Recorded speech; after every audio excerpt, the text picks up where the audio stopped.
जैसे ही अब्राहम का पिता यहां पर मर जाता है, परमेश्वर दोबारा बात करते हैं अब्राहम से। मेरे साथ निकालिए उत्पत्ति इसका 12वां अध्याय और वचन 1 से 4। यहोवा ने अब्राम से कहा, अपने देश और अपने कुटुंबियों और अपने पिता के घर को छोड़कर उस देश में चला जा जो मैं तुझे दिखाऊंगा, और मैं तुझसे एक बड़ी जाति बनाऊंगा और तुझे आशीष दूंगा और तेरा नाम महान करूंगा और तू आशीष का मूल होगा। जो तुझे आशीर्वाद दे उन्हें मैं आशीष दूंगा और जो तुझे कोसे उसे मैं शाप दूंगा, और भूमंडल के सारे कुल तेरे द्वारा आशीष पाएंगे। यहोवा के इस वचन के अनुसार अब्राहम चला और लूत भी उसके संग चला, और जब अब्राहम हारान देश से निकला उस समय वह 75 वर्ष का था। हालेलुया, कहो 75 साल। ऐसे कभी मत सोचो ओ आज से हजारों साल पहले 75 साल मतलब 17 साल का लड़का, ऐसे बिल्कुल भी नहीं था। 75 साल मतलब वो 75 साल का था, वो नवयुवक नहीं था, वो बूढ़ा हो चुका था। अब 75 साल की उम्र में पहली बार परमेश्वर अब्राहम के परिवार से बातें करते हैं, सीधे अब्राहम से बातें करते हैं और कहते हैं अब्राहम, मैं चाहता हूं कि तू यहां से निकल और जो देश मैं तुझे बताऊंगा उस देश की ओर आगे बढ़। अब अब्राहम यहां पर क्या करते हैं मालूम है? अब्राहम बिना यहां वहां कुछ सोचते हुए परमेश्वर की जैसी ही बातें वो सुनता है वो तैयारी कर लेता है। ये इतना आसान नहीं था। जहां पर वो लंबे समय से रह रहा था उस जगह को छोड़कर कोई नए जगह पर जाना ये इतना आसान नहीं था, ये बहुत कठिन था। वो अपनी सारी सुविधाओं को उसे वहां पर छोड़ना था, अपने सारे लोगों को वहां पर छोड़ना था, केवल अपने परिवार के लोगों को वहां से लेकर निकलना था, अपने दोस्तों को वहां पर छोड़ना था, बहुत सारा माल मत्ता उसे वहां पर छोड़ना था। ये इतना आसान नहीं था। लेकिन अब्राहम ने क्या किया? अब्राहम ने पूरी तौर पर परमेश्वर की बातों को सुनी। अब्राहम ने क्या किया? अब्राहम ने एक बहुत बड़ा निर्णय लिया, और वो जो निर्णय था वो बहुत महंगा निर्णय था। परमेश्वर जब बातें करते हैं वो कभी भी सस्ती बातें नहीं करते। पूरे बाइबल को पढ़कर देख लो, कभी सस्ती बातें नहीं करते। परमेश्वर जब बातें करते हैं वो इंसान के सोच के परे रहता है। परमेश्वर जब बातें करते हैं वो इंसान सोच नहीं सकता है। परमेश्वर जब कुछ करने का सोचते हैं, जब कुछ करने का ठानते हैं, वो इंसान के सोच के परे रहता है। एक व्यक्ति, ये सामान्य व्यक्ति था, ये ऑर्डिनरी व्यक्ति था, ये सिंपल व्यक्ति था, लेकिन इस सामान्य व्यक्ति से जब परमेश्वर बातें करते हैं, ये सामान्य व्यक्ति एक एक्स्ट्रा ऑर्डिनरी व्यक्ति में, एक असामान्य व्यक्ति में बदलता है जब ये परमेश्वर की बातों को अपने जीवन में करने के लिए ठानता है। अब यहां पर इसने क्या किया? परमेश्वर ने जैसे इससे बातें किया, ये अपने परिवार को तैयार करता है और उस जगह से यात्रा करने के लिए चालू करता है। जो देश परमेश्वर उसे बता रहा है उस देश की ओर। काफी बार जब आप परमेश्वर की बातों को करने के लिए चालू करेंगे, आपके मन में काफी सारे सवाल आएंगे कि कैसे होगा, क्या होगा। अब्राहम के मन में ऐसे काफी सारे सवाल आ रहे थे। यहां तो मैं अच्छा खासा रह रहा हूं, काफी समय से हम यहां पर अपना समय बिता रहे हैं, अभी किसी प्रकार की दिक्कत ही नहीं है, किसी प्रकार का उलझन नहीं है, सब कुछ ठीक ठाक है, सब कुछ अच्छा है। और ये 75 साल का बूढ़ा व्यक्ति अपने परिवार को लेकर, अपने जान को जोखिम में डालकर ये पहुंचता है उस देश में जहां पर परमेश्वर इसे ले जाना चाहते हैं। परमेश्वर की बातें मनुष्य की नजरों में काफी बार बहुत कठिन लगती है, लेकिन जब आप विश्वास पूर्वक परमेश्वर की बातों को अपने जीवन में करने का प्रयास करते हैं, परमेश्वर क्या करता है? वहां से आपके जीवन के लिए एक नया इतिहास बनाना चालू कर देता है, आपके परिवार के लिए एक नया इतिहास बनाना चालू कर देता है, आपके परिवार में एक नया काम करना चालू कर देता है, आपके परिवार में परमेश्वर एक नई योजना करना चालू कर देता है, आपके परिवार का इस्तेमाल करता है अनेक लोगों को आशीषित करने के लिए, आपका इस्तेमाल करने लगता है परमेश्वर अनेक लोगों को आपके जीवन में लेकर आने के लिए। मेरे साथ कहे, परमेश्वर की आज्ञाएं सोने से भी उत्तम है। उसको समझने का प्रयास करना है आपको हर दिन।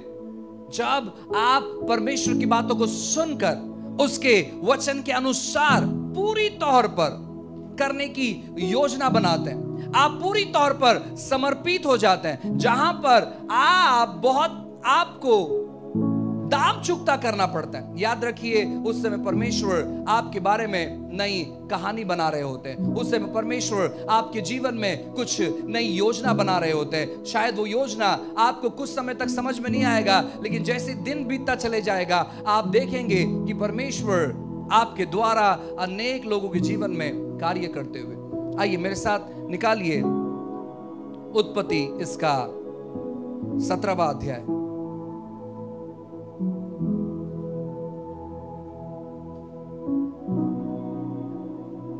और वचन 1 से 8। जब अब्राम 99 वर्ष का हो गया तब यहोवा ने उसको दर्शन देकर कहा, मैं सर्वशक्तिमान ईश्वर हूँ, मेरी उपस्थिति में चल और सिद्ध होता जा। मैं तेरी वाचा बांधूंगा और तेरे वंश को अत्यंत ही बढ़ाऊंगा। तब अब्राम मुंह के बल गिरा और परमेश्वर उससे यो बातें करता गया, देख मेरी वाचा तेरे साथ बनी रहेगी, इसलिए तू जातियों के समूह का मूल पिता हो जाएगा।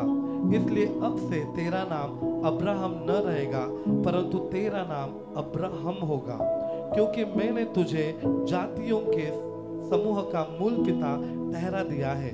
मैं तुझे अत्यंत फलवंत करूंगा और तुझको जाति का मूल बना दूंगा, और तेरे वंश में राजा उत्पन्न होंगे, और मैं तेरे साथ और तेरे पश्चात पीढ़ी पीढ़ी तक तेरे वंश के साथ भी इस आशय की युग युग की वाचा बांधता हूँ कि मैं तेरा और तेरे पश्चात तेरे वंश का भी परमेश्वर रहूंगा, और मैं तुझको और तेरे पश्चात तेरे वंश को भी यह सारा कनान देश जिसमें तू परदेशी होकर रहता है इस रीति दूंगा कि वह युग युग उनकी निज भूमि रहेगी, और मैं उनका परमेश्वर रहूंगा। हालेलुया। हालेलुया। अब वापस एक बार परमेश्वर इससे बात करते हैं जब ये 99 साल का था। अब परमेश्वर इससे वार्तालाप करना चालू करते हैं, और सबसे अद्भुत बात क्या है मालूम है? अब तक इसका कोई संतान नहीं था, और परमेश्वर इसे कहता है कि तेरा नाम अब्राम नहीं, तेरा नाम अब्राहम होगा। अब्राहम इसका मतलब है बहुत सारे लोगों का पिता, राष्ट्रों का पिता, फादर ऑफ मल्टीट्यूड। जब इसके पास संतान नहीं है, परमेश्वर की वाचा इसके पास आती है और यह व्यक्ति विश्वास करने लगता है। यह व्यक्ति परमेश्वर की बातों पर अध्ययन करने लगता है। यह व्यक्ति परमेश्वर की बातों पर विश्वास करने लगता है। यह व्यक्ति देखने लगता है कि किस प्रकार परमेश्वर इसे आशीषित करने पर है। और कुछ खूबसूरत वचन मैं चाहता हूं कि वचन 9 से 15 हम पढ़ें।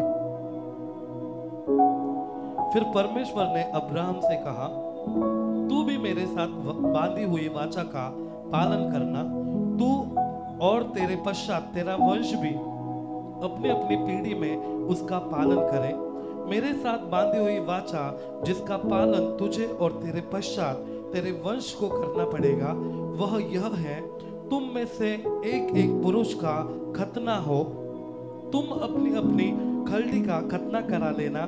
जो वाचा मेरे और तुम्हारे बीच में है उसका यही चिन्ह होगा। पीढ़ी पीढ़ी में केवल तेरे वंशी के लोग नहीं, पर जो तेरे घर में उत्पन्न हुआ हो अथवा परदेशियों से रूपा देकर मोल लिया जाए, ऐसे सब पुरुष भी जब 8 दिन के हो जाए तब उनका खतना किया जाए। जो तेरे घर में उत्पन्न हो अथवा तेरे रुपए से मोल लिया जाए, उसका खतना अवश्य ही किया जाए। इस प्रकार मेरी वाचा जिसका चिन्ह तुम्हारी देह में होगा वह युग युग रहेगी। जो पुरुष खतना रहित रहे, अर्थात जिसकी खलड़ी का खतना न हो, वह प्राणी अपने लोगों में से नष्ट किया जाए, क्योंकि उसने मेरे साथ बांधी हुई वाचा को तोड़ दिया। फिर परमेश्वर ने अब्राहम से कहा, तेरी जो पत्नी सारा है उसको तू अब सारा न कहना, वरन उसका नाम सारा होगा। हालेलुया। अब यहां पर परमेश्वर क्या करते हैं? परमेश्वर वापस एक बार अब्राहम से बातें करते हैं, और जब उसका नाम बदला अब्राहम, ये व्यक्ति ने स्वीकार किया। अब यहां पर परमेश्वर से कहते हैं, अब जो मैं कहने जा रहा हूं इसको तू और तेरा घराना पूरा करेगा, और वो है खतना करना। अब यह व्यक्ति, कल्पना कर देखिए, सोच कर देखिए, यह व्यक्ति परमेश्वर की बातें कहने के अनुसार 75 साल की उम्र में अपने पूरे लोगों को छोड़कर, अपने कुटुंबी को छोड़कर ये आता है परमेश्वर की बातों के अनुसार एक शहर में आकर ये बसता है। और फिर 99 साल की उम्र में परमेश्वर इससे दोबारा बात करते हैं, और बात करते हैं कि कैसे परमेश्वर इसे राष्ट्र का पिता बनाएंगे। और यह व्यक्ति जैसे ही सुनता है, यह व्यक्ति सुनने के तुरंत बाद, मेरे साथ कहे तुरंत, पूरी तौर पर परमेश्वर का आज्ञा पालन करना।